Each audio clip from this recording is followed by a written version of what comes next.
Unprofitable thought arisings are the 12 consisting of the 8 rooted in greed, the 2 rooted in hate, and the 2 rooted in delusion, 14.89f. 64. So these 4 kinds of knowledge each and severally abandon these states beginning with the fetters. How? The 5 states eliminated by the first knowledge in the case of the fetters, firstly, are false view of personality, doubt, adherence to rules and vows, and then greed for sense desires and resentment that are strong enough to lead to states of loss. The remaining gross greed for sense desires and resentment are eliminated by the second knowledge. Subtle greed for sense desires and resentment are eliminated by the third knowledge. The 5 beginning with greed for the fine material are only actually eliminated by the fourth knowledge. In what follows, we shall not in every instance specify the fact with the expression only actually, nevertheless, whatever we shall say is eliminated by one of the 3 higher knowledges should be understood as only the residual state eliminated by the higher knowledge, for that state will have already been rendered not conducive to states of loss by the preceding knowledge. 65. In the case of the defilements, false view and uncertainty are eliminated by the first knowledge. Hate is eliminated by the third knowledge. Greed, delusion, conceit, pride, mental stiffness, agitation, consciencelessness, and shamelessness are eliminated by the fourth knowledge. 66. In the case of the wrongnesses, wrong view, false speech, wrong action, and wrong 685 livelihood are eliminated by the first knowledge. Wrong thinking, malicious speech, and harsh speech are eliminated by the third knowledge. And here only volition is to be understood as speech. Gossip, wrong effort, wrong mindfulness, wrong concentration, wrong deliverance, and wrong knowledge are eliminated by the fourth knowledge. 67. In the case of the worldly states, resentment is eliminated by the third knowledge, and approval is eliminated by the fourth knowledge. Some say that approval of fame and praise is eliminated by the fourth knowledge. The kinds of avarice are eliminated by the first knowledge only. 68. In the case of the perversions, the perversions of perception, consciousness, and view, which find permanence in the impermanent and self in the not-self, and the perversion of view finding pleasure in pain and beauty in the foul, are eliminated by the first knowledge. The perversions of perception and consciousness finding beauty in the foul are eliminated by the third path. The perversions of perception and consciousness finding pleasure in the painful are eliminated by the fourth knowledge. 69. In the case of ties, the bodily ties of adherence to rules and vows and of the insistence, misinterpretation, that this is the truth are eliminated by the first knowledge.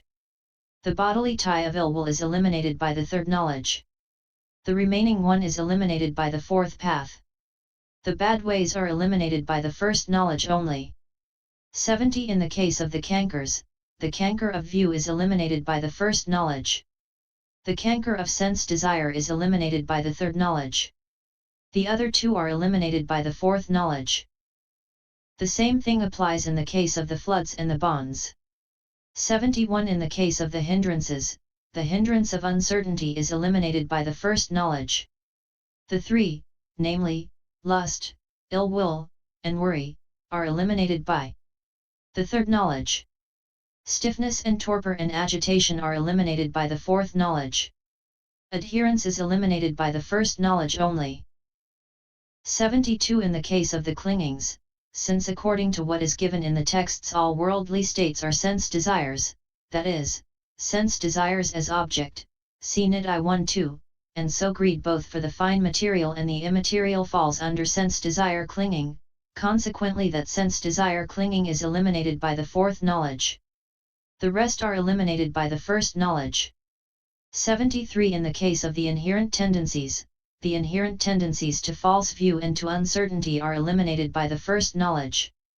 The inherent tendencies to greed for sense desires and to resentment are eliminated by the third knowledge.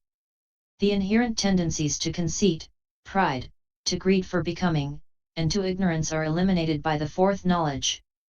74. In the case of the stains, the stain of hate is eliminated by the third knowledge, the others are eliminated by the fourth knowledge. 75. In the case of the unprofitable courses of action, killing living things, taking what is not given, sexual misconduct, false speech, and wrong view are eliminated by the first knowledge. The three, namely, malicious speech, harsh speech, and ill will, are eliminated by the third knowledge. Gossip and covetousness are eliminated by the fourth knowledge. 76. In the case of the unprofitable thought arisings, the four associated with false view, and that associated with uncertainty, making 5, are eliminated by the first knowledge. The two associated with resentment are eliminated by the third knowledge. The rest are eliminated by the fourth knowledge. 77. And what is eliminated by any one of them is abandoned by it. That is why it was said above, so these four kinds of knowledge each and severally abandon these states beginning with the fetters. 78.5. The act of the abandoning, but how then? Do these knowledges abandon these states when they are past, or when they are future, or when 686 they are present? What is the position here? For, firstly, if they are said to abandon them when past or future, it follows that the effort is fruitless. Why? Because what has to be abandoned is non-existent. Then if it is when they are present, it is likewise fruitless because the things to be abandoned exist simultaneously with the effort, and it follows that there is development of a path that has defilement, or it follows that defilements are dissociated from consciousness though there is no such thing as a present defilement dissociated from consciousness. 16. 79. That is not an original argument, for in the text first the question is put, when a man abandons defilements, does he abandon past defilements? Does he abandon future defilements? Does he abandon present defilements? Then the objection is put in this way, if he abandons past defilements, he destroys what has already been destroyed, causes to cease what has already ceased, causes to vanish what has already vanished, causes to subside what has already subsided. What is past, which is non-existent, that he abandons?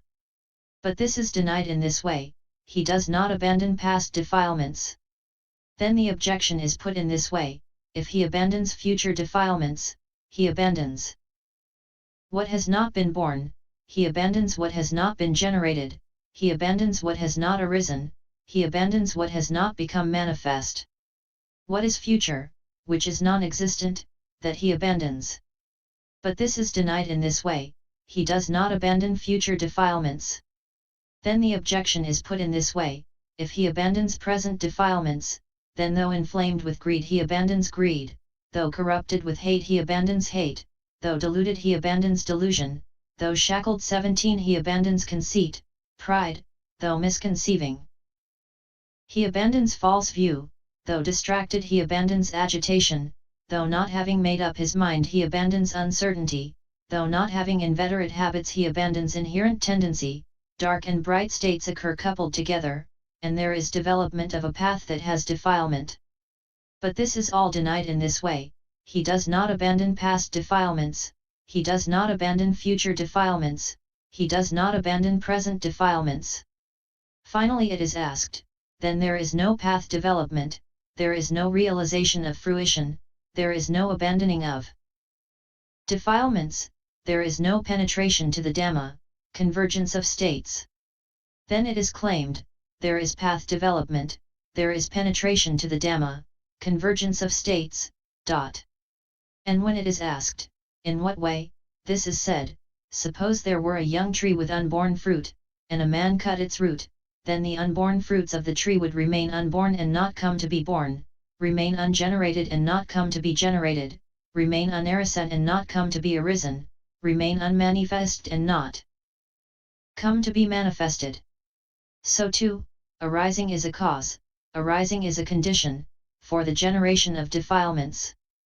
Seeing danger in defilements, consciousness enters into non-arising. With consciousnesses entering into non-arising, the defilements that would be generated with arising as their condition remain unborn and do not come to be born, remain unmanifest and do not come to be manifested. So with the cessation of the cause there is the cessation of suffering. 687. Occurrence is a cause. The sign is a cause. Accumulation is a cause, accumulation is a Condition, for the generation of defilements. Seeing danger in accumulation, consciousness enters into non-accumulation. With consciousnesses entering into non-accumulation, the defilements that would be generated with accumulation as their condition remain unborn and do not come to be born, remain unmanifest and do not come to be manifested. So with the cessation of the cause there is cessation of suffering. So there is path development, there is realization of fruition, there is abandoning of defilements, and there is penetrating to the Dhamma. Payas 217-19. 80. What does that show? It shows abandoning of defilements that have soil to grow in. But are defilements that have soil to grow in past, future, or present? They are simply those described as arisen by having soil to grow in. 81. Now, there are various meanings of arisen, that is to say, I, arisen as actually occurring, 2, arisen as been and gone, 3. Arisen by opportunity, and 4. Arisen by having soil to grow in. Herein, I, all that is reckoned to possess the three moments of arising, aging, that is, presence and dissolution, is called arisen as actually occurring. 2. Profitable and unprofitable karma result experienced as the stimulus of an object and ceased reckoned as experienced and gone, anubhutapagata, karma, and also anything formed, when it has reached the three instants beginning with arising and has ceased reckoned as been and gone, hutvapagata, karma, are called arisen as been and gone, bhutapagata. 3. Karma described in the way beginning, deeds that he did in the past, M3 164, even when actually past, is called arisen by opportunity made because it reaches presence by inhibiting other ripening karma and making that the opportunity for its own result, see 19.16. And karma result that has its opportunity made in this way, even when as yet unarisen, is called arisen by opportunity made, 2, because it is sure to arise when an opportunity for it has been made in this way. 4. While unprofitable karma is still unabolished in any given soil, plane, 18 it is called arisen by having soil to grow in. 82 And here the difference between the soil and what has soil should be understood. For soil, plane, means the five aggregates in the three planes of becoming, which are the object of insight. 19 What has soil is an expression for defilements capable of arising with respect to those aggregates. Those defilements have that soil, plane. That is why by having soil to grow in is said. 83 And that is not meant objectively. For defilements occupied with an object arise with respect to any aggregates including past or future ones as well as present, and also with respect to the subjectively fully understood aggregates in someone else whose cankers are destroyed, like those that arose in the rich man Sariya with respect to the aggregates in Mahakakana, DHP. AI 325, and in the Brahmin student Nanda with respect to Upalavayoa, DHPA 249, and so on. And if that were what is called arisen by having soil to grow in, no one could abandon the root of becoming because it would be unabandonable. But arisen by having soil to grow in should be understood subjectively with respect to the basis for them in oneself. 20 For the defilements that are the root of the round are inherent in one's own aggregates not fully understood by insight from the instant those aggregates arise. And that is what should be understood as arisen by having the soil to grow in the sense of its being unabandoned. 688. 84 Now, when defilements are inherent, in the sense of being unabandoned, in someone's aggregates, it is only those aggregates of his that are the basis for those defilements, not aggregates belonging to another. And only past aggregates, not others, are the basis for defilements that inhere unabandoned in past aggregates. Likewise in the case of future aggregates, and so on. Similarly too only sense sphere aggregates, not others, are the basis for defilements that inhere unabandoned in sense sphere aggregates. Likewise in the case of the fine material and immaterial. 85 But in the case of the stream enterer, etc., when a given defilement, which is a root of the round, has been abandoned by means of a given path in a given noble person's aggregates, then his aggregates are no longer called soil for such defilement, since they are no longer a basis for it. But in an ordinary man the defilements that are the root of the round are not abandoned at all, and so whatever karma he performs is always either